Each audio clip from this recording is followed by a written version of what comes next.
പ്രധാനമന്ത്രി നരേന്ദ്രമോദി RSS ആസ്ഥാനത്ത്. RSS സ്ഥാപക നേതാക്കൾക്ക് സ്മൃതി മന്ദിറിൽ പുഷ്പാർച്ചന അർപ്പിച്ചു. അംബേദ്കർ ബുദ്ധമതം സ്വീകരിച്ച ദീക്ഷാഭൂമിയും പ്രധാനമന്ത്രി സന്ദർശിച്ചു. നാഗ്പൂരിലെ RSS ആസ്ഥാനത്ത് എത്തുന്ന ആദ്യ ഇന്ത്യൻ പ്രധാനമന്ത്രിയായിരിക്കെയാണ് നരേന്ദ്രമോദി. വിവരങ്ങളുമായി ഇപ്പോൾ നാഷണൽ ഡെസ്കിൽ നിന്ന് VS സനോജ് ചേരുന്നു. സനോജ്, ഇത് തന്നെയാണ് അതിൻ്റെ വലിയ പ്രത്യേകത. ആദ്യമായി ഒരു BJP പ്രധാനമന്ത്രി ഇങ്ങനെ എത്തുന്നു, RSS ആസ്ഥാനത്ത് നാഗ്പൂരിൽ എത്തുന്നു എന്നുള്ളത് വലിയ പ്രത്യേകത തന്നെയാണ്. അവിടെ നരേന്ദ്രമോദിയുടെ പരിപാടികൾ എന്തൊക്കെയാണ്, എന്തൊക്കെ കാര്യങ്ങൾ അവിടെ ചർച്ചയാകും? ലക്ഷ്മി, അതായത് ഇന്നത്തെ ഒരു പ്രത്യേക സാഹചര്യം, ഇന്ത്യൻ രാഷ്ട്രീയ സാഹചര്യത്തിൽ ഇന്ന് വളരെ പ്രധാനപ്പെട്ട രണ്ട് സന്ദർശനങ്ങളുള്ള ദിവസമാണ്. കാരണം നരേന്ദ്രമോദി നാഗ്പൂരിൽ സന്ദർശനം നടത്തിക്കൊണ്ടിരിക്കുന്നു. മറ്റൊന്ന് അമിത്ഷായുടെ ബീഹാർ സന്ദർശനം, അവിടുത്തെ നിയമസഭാ തെരഞ്ഞെടുപ്പുമായി ബന്ധപ്പെട്ട്. ഈ രണ്ട് പ്രധാനപ്പെട്ട സന്ദർശനങ്ങളുള്ള ദിവസം എന്നതാണ് ഇന്നത്തെ ഒരു പ്രത്യേകത. ഏതായാലും നാഗ്പൂരിൽ രാവിലെ നരേന്ദ്രമോദി എത്തിയിരിക്കുന്നു. പ്രധാനമന്ത്രി പദത്തിലിരിക്കെ നാഗ്പൂരിലെ RSS ആസ്ഥാനം സന്ദർശിക്കുന്ന ആദ്യ വ്യക്തി നരേന്ദ്രമോദിയാണ്. ഏതായാലും രാവിലെ എത്തി. നിതിൻ ഗഡ്കരി, കേന്ദ്രമന്ത്രി നിതിൻ ഗഡ്കരിയും ഒപ്പം തന്നെ മഹാരാഷ്ട്ര മുഖ്യമന്ത്രി ദേവേന്ദ്ര ഫഡ്നവിസും അദ്ദേഹത്തെ നാഗ്പൂർ വിമാനത്താവളത്തിൽ നിന്ന് സ്വീകരിച്ചു. നാഗ്പൂർ ആസ്ഥാനത്ത് RSS ആസ്ഥാനത്തെത്തിയ അദ്ദേഹത്തെ മോഹൻ ഭാഗവത് സ്വീകരിച്ചു. ഏതായാലും അവരുടെ പാർട്ടി, അവരുടെ പ്രസ്ഥാനത്തിൻ്റെ RSSൻ്റെ സ്ഥാപകനായിട്ടുള്ള ഹെഡ്ഗേവാറിൻ്റെ സ്മൃതി മണ്ഡപത്തിൽ പുഷ്പാർച്ചന നടത്തി. ഒപ്പം തന്നെ ഗോൾവാൾക്കറുടെ സ്മൃതി മണ്ഡപത്തിൽ പുഷ്പാർച്ചന നടത്തി.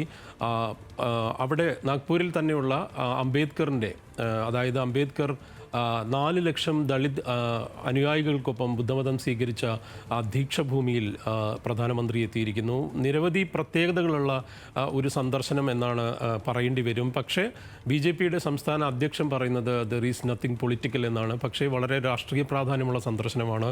എന്താണെന്ന് വെച്ചാൽ, അതായത് മഹാരാഷ്ട്രയെ സംബന്ധിച്ചിടത്തോളം മറാഠി അവരുടെ ഒരു വിശേഷ ദിനങ്ങളിലൂടെ അവർ കടന്നു പോകുന്നു. അവരുടെ സാംസ്കാരികമായി അവരുടെ ഒരു പുതുവർഷം ആരംഭിക്കുന്ന ഒരു ദിവസങ്ങളാണിത്. ആ ദിവസങ്ങളിൽ അദ്ദേഹം RSSൻ്റെ ആസ്ഥാനത്ത് എത്തുന്നു എന്നുള്ളൊരു പ്രത്യേകതയുണ്ട്. ഇതിനുശേഷം അദ്ദേഹം ഛത്തീസ്ഗഡിലേക്ക് പോകും. ഛത്തീസ്ഗഡിൽ 33,700 കോടി രൂപയുടെ വികസന പദ്ധതികളുടെ അതിൻ്റെ ഫൗണ്ടേഷൻ സ്റ്റോൺ പരിപാടികളിൽ പങ്കെടുക്കുന്നുണ്ട്. പ്രധാനമന്ത്രിയായതിനു ശേഷം, മൂന്നാം തവണയായതിനു ശേഷമുള്ള ഛത്തീസ്ഗഡിലെ ആദ്യത്തെ സന്ദർശനം എന്നുള്ള പ്രത്യേകതയുണ്ട്. ബിലാസ്പൂരിൽ അദ്ദേഹം പരിപാടികളിൽ പങ്കെടുക്കുന്നുണ്ട്.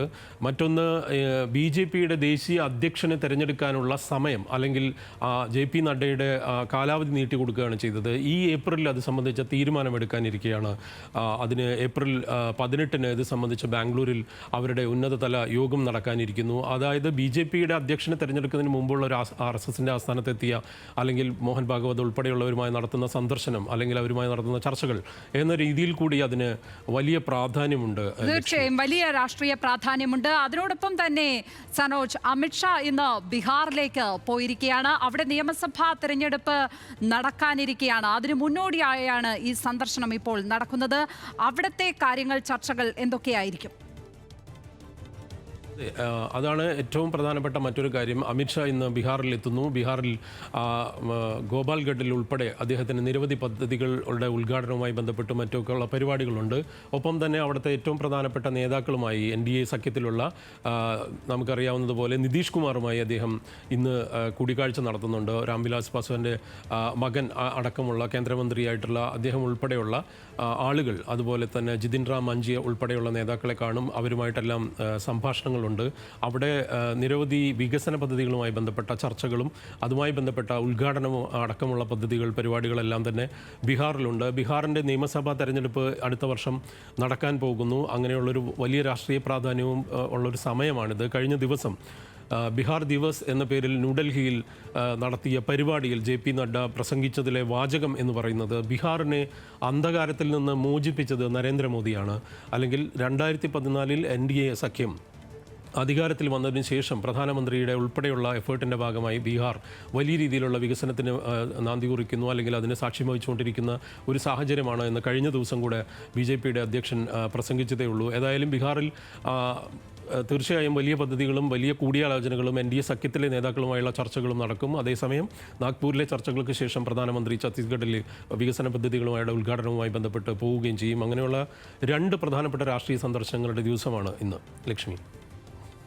തീർച്ചയായും ദേശീയ തലത്തിൽ 2 സന്ദർശനങ്ങളാണ് ഇന്ന് വലിയ വാർത്ത. ഒന്ന്, നാഗ്പൂരിൽ പ്രധാനമന്ത്രി നരേന്ദ്രമോദി എത്തിയിരിക്കുന്നു. ഒരു ഇന്ത്യൻ പ്രധാനമന്ത്രി RSS ആസ്ഥാനത്തെത്തുന്നത് ഇതാദ്യം.